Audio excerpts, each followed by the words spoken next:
recording again. Road trip shenanigans. Hello, gems, gents, non-binary delights. So something that you guys have actually... Oh, there's a cop. Oh, it's on the other side. We good. We aight. I don't know if I'm actually doing anything illegal, but I always feel like I am. Oh. But I have my seatbelt on.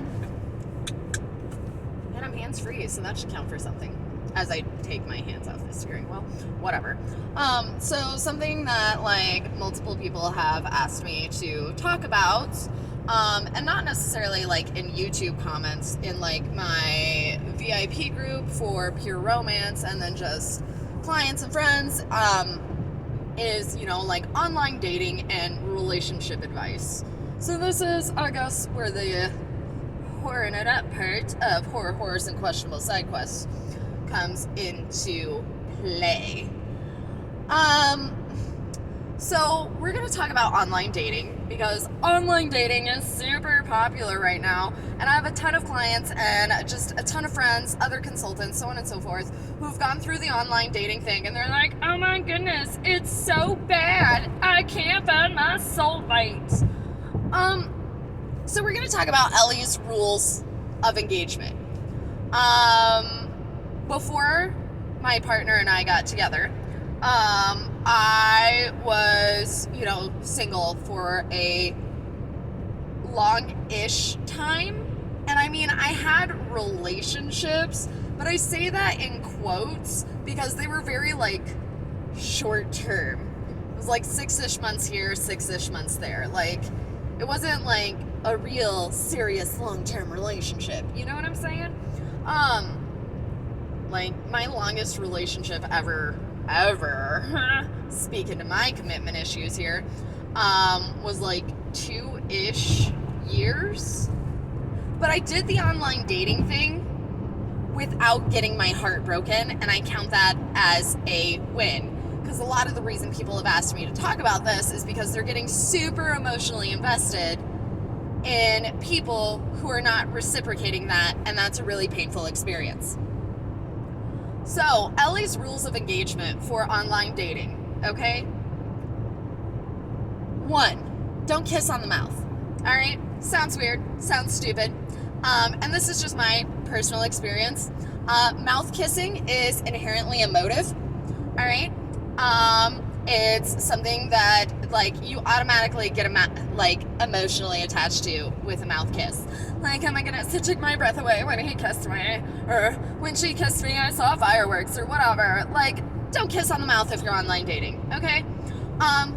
Like, you're gonna end up, somebody's gonna end up emotionally invested from that, and chances are the other person's not gonna reciprocate, okay? So, no mouth kissing, alright? You can kiss other parts, but no mouth kissing, alright? And a lot of people are gonna listen to this and be like, sex is inherently emotional. I would beg to differ. We're all entitled to our opinions.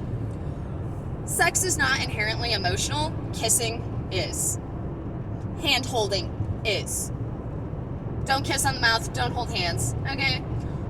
Touch no parts, get your fix, move on with your life, alright?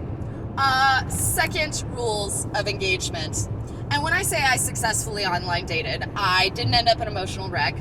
I didn't hurt anybody else to my knowledge, other than maybe I hurt a couple of dudes' feelings because they were being super raunchy and creepy, and I was mean to them because they were being raunchy and creepy. I didn't really hurt anybody's feelings. And, like, I got a bunch of free shit, and that's neat. I like free shit. And I didn't ask for free shit. I didn't really actively seek out free shit. I just got free shit. So, cool. So maybe this is geared more for women and how to make the system work for you, because the current system of online dating inherently favors the male, the stereotypical male kind of like hit it and quit it. So to my ladies watching this, and again, this is going to be super polarizing. People are going to be real mad about this one, and that's fine. If you're online dating, you need to approach it with the same mentality that a dude would. All right? Hit it and quit it. Get your fix and get out.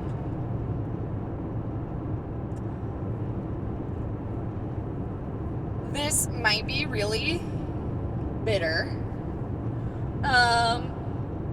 It's not even bitter. It's just reality, guys. Like, you meet this person online, you talk to them for a while, you have the same conversations over and over again. What do you do for work? What kind of music do you like? Blah, blah, blah. What kind of food do you like? What's your favorite color? Like, you have the same conversations with different people over and over again. You hook up and then you don't really talk. Yes, there are exceptions to this, but not very many. So, like, meet people where it's at. Meet the culture where it's at. All right? Plus, as a woman, like, after you get your fix, and I mean safety first, like, use condoms, be on birth control, okay? STDs are a real issue, so are, like, unplanned pregnancies. I don't want to say unwanted. I don't like the term unwanted pregnancy, but unplanned pregnancies are a real thing. You don't want to end up pregnant, or with herpes, both of which are lifelong conditions, just because you weren't safe or smart. So, like, be safe and smart, okay? Wrap your stuff. But, like, don't snuggle afterwards. Like, get your fix and tell him to get out, okay? Men are gonna hate me for this. But, one, that look of shock on their face is freaking priceless, because men are used to being the ones who have to tell you to leave. Or they're used to being the ones who have to awkwardly, like, get their stuff and go. Take the awkwardness out of the situation, acknowledge it, be like, sweet, thanks for the orgasm, and, like, high five and go your separate ways. All right? That's how you avoid emotional attachment. If you don't want the emotional attachment, and I would argue that if you're online dating, you should not be seeking emotional attachment, but we'll get to that here in a little bit. Like, don't do things that are going to lead to emotional attachment, like snuggling, mouth kissing, hand holding, going on dates. Like, don't do that, okay? Now, I successfully did this on and off for like a decade, okay? And like, men adored me, and not in a way that I was like breaking their hearts, because I was very honest, and that's the other key in all of this. Be honest with yourself and be honest with the other person. If you're seeing multiple people, freaking tell them you're not in a relationship. They can't be mad, okay? Like, if like, I told every dude, like, what I would do, ethical slut that I was, is, one, everybody had to wear condoms, because that's gross. No raw dog in it. Like, that's how you end up with funky vajayjay. You don't want that. All right? Everybody wore condoms, and I had like 3 or 4 dudes that I would rotate through, and they all knew about each other. I didn't lie about it. Like, yeah, I'm seeing somebody else. No, I can't tonight. I have plans with so-and-so. Like, be honest and be ethical about it. One, that is the decent human being thing to do. 2, for whatever reason, that sparks something in a man that makes him, like, when you tell a man, especially, because they're used to having everything, like, culturally fixated on them. That doesn't mean everything is handed to you as a man. That's not what I'm saying. I'm just saying, generally speaking, in power dynamics of relationships, men hold most of the power, which is stupid and skewed and is not how it should be. I mean, look at nature, okay? Okay. I lost my train of thought. I went down the rabbit hole. It got weird. When you tell a man, though, that he's not special, and don't say it like that. Like, you don't have to be mean. You don't have to be like, you're not special, you're not different, you're replaceable. Just be like, yeah, I'm seeing other people. When men hear that, they automatically want to try harder. Like, what do you mean you're seeing other people? What does he have that I don't have? It's not that, dude. It's just like, we're not in a relationship. This is all in good fun. Whatever. And then they start buying you shit, and that's a weird reflex that I really was not emotionally prepared for the first time that it happened. Like, the first time that I did this, and again, very open and honest, because that's the type of person that I am, very blunt. I was like, hey, like, I'm also seeing a couple of other people. Like, I'm not sleeping with all of them, but I'm sleeping with some of them, and we're just like, whatever. Like, I was very honest about it, and like, I'm being safe, you be safe too. Like, I don't care if you want to hook up with somebody else, it doesn't hurt my feelings. Wrap your shit, because if I get an STD, I'ma fucking kill you. Okay? So, like, the first time that I did this, literally all 4 of the men involved immediately started buying me presents. I was not expecting that. I was very confused. I got like this really badass coffee pot. I got a bunch of really kick-ass coffee mugs. Like, I'm a caffeine drinker, so there's a lot of that kind of stuff. I got like flowers, all sorts of weird stuff. Like, it was really strange. Okay? My conclusion in all of this is that men are, because of the current like power dynamics in relationships, especially when it comes to online dating, men are used to being the ones who are pursued. And that's really interesting because it's counterintuitive to what our society tells us happens, but it's the reality of it, okay? We're told that women are the ones who are wooed, but with online dating culture, it's the reverse. It's usually the woman who is like sitting around waiting for him to call. She's responding to messages. Like, the other magic trick in all of this, do not respond to anybody's message immediately. And if you don't have anything to say, don't say anything. Nobody likes small talk. We just all pretend to. All right? Shifting power dynamics. All right? Leveling the playing field, however you want to call it. Okay? The other thing that I would encourage, whether you are male, female, non-binary, you're in the online dating world, all right? Stop looking for your soulmate. Stop it. In any form or fashion, stop actively seeking out your soulmate. Stop seeking out the person who's going to complete you and whatever the hell else, for 3 very important reasons. 1, you're a whole ass person on your own. You do not need another human being to complete you. You're looking for a partner to build with. When 2 people come together as wholes, they create a whole that is even more beautiful, unique, stronger, and more powerful. Don't put it on somebody else to complete you. You're a whole ass person. Stop carrying around that toxic ass kind of view. Okay? A soulmate is not somebody who completes you. It's not somebody who fixes you. It's not somebody who comes in and sweeps you off your feet. It's somebody who challenges you and hits you in the most unexpected way possible. Not physically hit. If anybody is physically hitting you, get out. But it's an emotional hit that you were never prepared for. Okay? Okay. Second reason you should stop actively looking for your soulmate. It is not fair to the other person. At all. Even a little bit. That's a lot of pressure to put on a stranger that you just met online 3 days ago. You're also putting a shit ton of pressure on the situation to like have some sort of special spark. Have some sort of special connection. Whatever. Like, that's really unfair to you. That's really unfair to the other person. You're a whole person. It's not fair to expect them to fix you or complete you or whatever silly ass fairy tale nonsense you want to tell yourself. And third, it's also comes off, whether you mean it to or not, when you are online dating and actively seeking a life partner. You're actively seeking someone to get married to, your soulmate, however you want to phrase it. When you're actively seeking that, it reads as desperation, and it is terrifying. Terrifying. And my personal experience and opinion is nobody who is online dating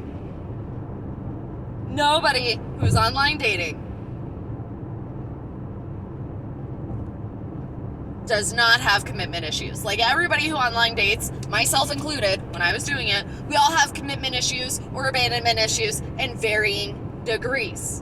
So when you come out of the gates with, I'm looking for somebody to marry, that's a lot of pressure, my man, or my woman, my person.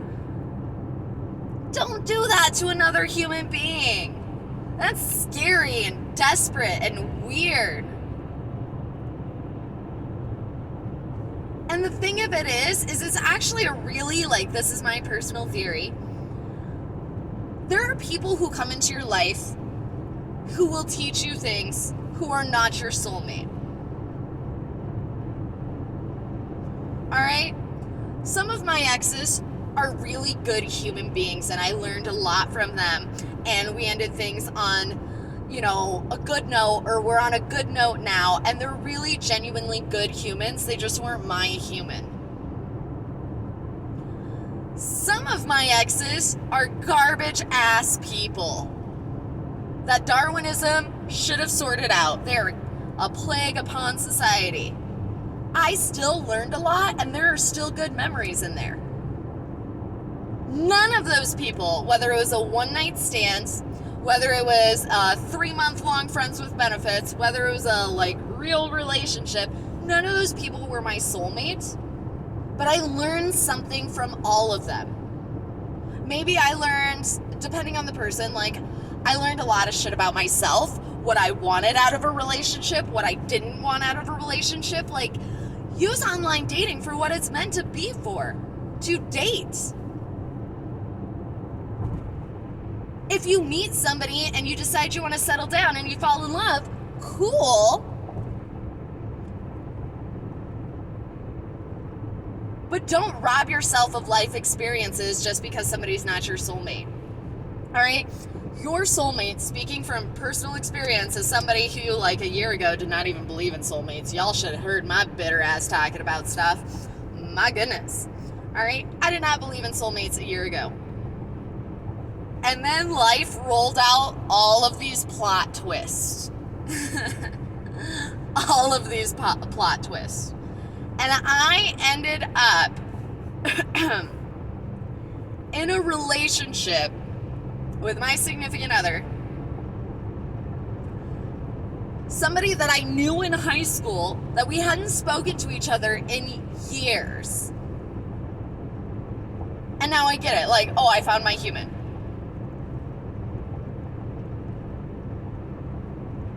But it didn't happen when I was actively seeking a soulmate or a life partner. And that to me is just a real shitty, toxic thing to do. And a lot of times when you're seeking a soulmate, you're putting a lot of pressure on the other person to be perfect. And I will tell you guys a dirty little secret. My partner will say the same stuff about me. My boyfriend is not perfect. He is a hot freaking mess, okay? He's an absolute shit show. The fact that he has survived to adulthood is simultaneously terrifying and hilarious all at the same time. All right? But he is my person. And the other side of this that kind of all ties in is, generally speaking, those of you who are actively seeking a soulmate, you have some sort of checklist. Throw it out the window. It's useless. It's useless. All right? My soulmate, the man that I'm going to spend the rest of my life with, does not check a single box on my soulmate checklist. Not a single fucking one, guys.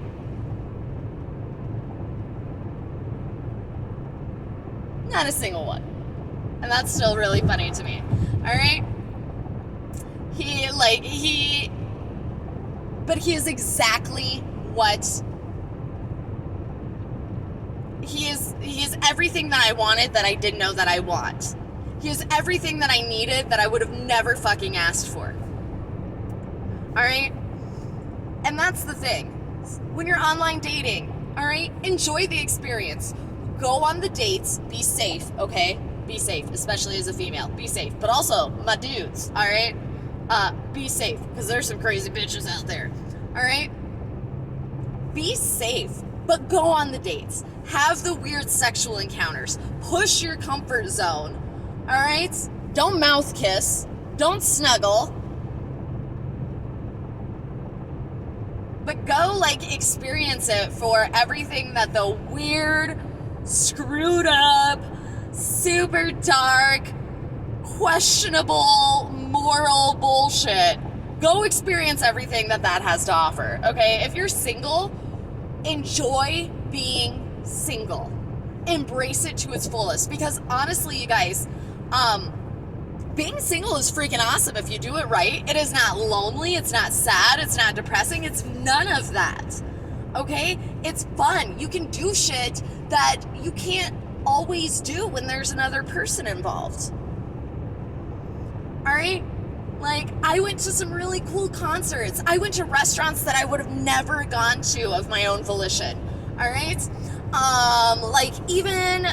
Like one of my favorite board games in the whole world, I would have never discovered if it wasn't for somebody that I dated.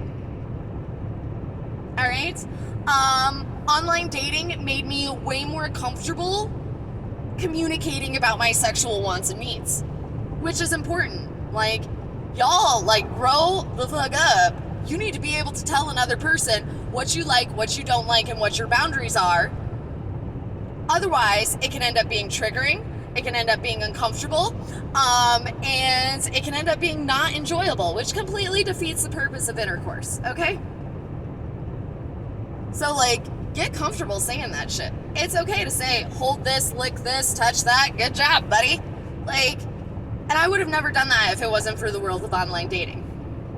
Like, if you are single, embrace all of the magic of being single. Go to a movie by yourself. Go to a restaurant by yourself. Like, learn a hobby. Go make a bucket list and check all of the shit off of it. And I think that's the other thing in all of this is my boyfriend and I found each other when neither one of us was looking for a relationship. Neither one of us was looking for a soulmate. And on top of that, if we had gotten together 10 years ago when we first knew each other, it would not be the same kick-ass magical relationship that it is now, because neither one of us would have had the life experiences that we needed to have in order to appreciate each other. If him and I had gotten together any sooner, he would not have appreciated me at all. All right? He's going to eventually see this and be super annoyed that I'm outing us like this. But it's the reality of it. If he had not gone through what he went through in past relationships, he would not appreciate me, okay? Not even a little bit. If I hadn't had all of the time that I had to be single and to kind of revel in that and have my adventures, I would have resented him for holding me back. So embrace that singlehood, my friends. Embrace the online dating thing, all right? If you want to online date and you don't want to fuck around and get your feelings hurt, don't kiss on the mouth. Don't snuggle afterwards. Keep things light. Keep things fun, all right? And that doesn't mean you can't go on dates and you can't talk to each other. It just means that, like, acknowledge the situation for what it is. And don't try to put these weird pressures on it to be something bigger. And again, this is all my personal experience and drawing in some of my clients' experiences and stuff like that. Don't pressure it. Don't turn it into this high pressure situation to find a boyfriend or a girlfriend, or to find a partner, or to find a wife or a husband. Don't do that to yourself, and don't do that to another person. It takes all of the fun out of it, and it puts a lot of pressure on it. Also, marriage, just in case you were wondering, historically is a construct that was used to delineate the passage of property from one man to another, and that property was a woman. Marriage is a very archaic institution. So keep that in mind. Getting married or not being married, or waiting until you're 35 to get married, or getting married at 21, it's like our society has turned it into this stupid little golden checkbox, and it's not. It has zero reflection on your life accomplishments. It has zero reflection on your legacy. It has zero reflection upon anything. So, for those of you out there who are feeling this pressure from your families, your friends, society, like, when are you going to settle down and get married? Never. Never. Okay? One, you should never settle down, because when you settle down, you start settling for less. You get comfortable and you get complacent. Two, whether you get married or don't marry, it doesn't detract from your wholeness as a person. Okay? And I'm not anti-marriage. I just call it for what it is. It's a piece of paper between two people that has no reflection on their ability to contribute to society or not. We need to stop acting like it's some sort of like Hall of Fame accomplishment, okay? It's a really expensive party is what it is. And like, guys, I may eventually get married. Like, my boyfriend and I, we've sort of talked about it. That's probably going to be a thing that we'll eventually do. But with that being said, our strength as a couple, our legacy for our children, our ability to impact this world has nothing to do with our marital status. And we've both acknowledged that, and we're both good with that. It just ultimately comes down to there's a pair of nice ass, custom made white Vera Wang stilettos that I really want, but they're wedding shoes. No, I'm kidding. Well, the shoes are real and I really do want them. I told them if we get married, I'm doing it so I can have the nice shoes.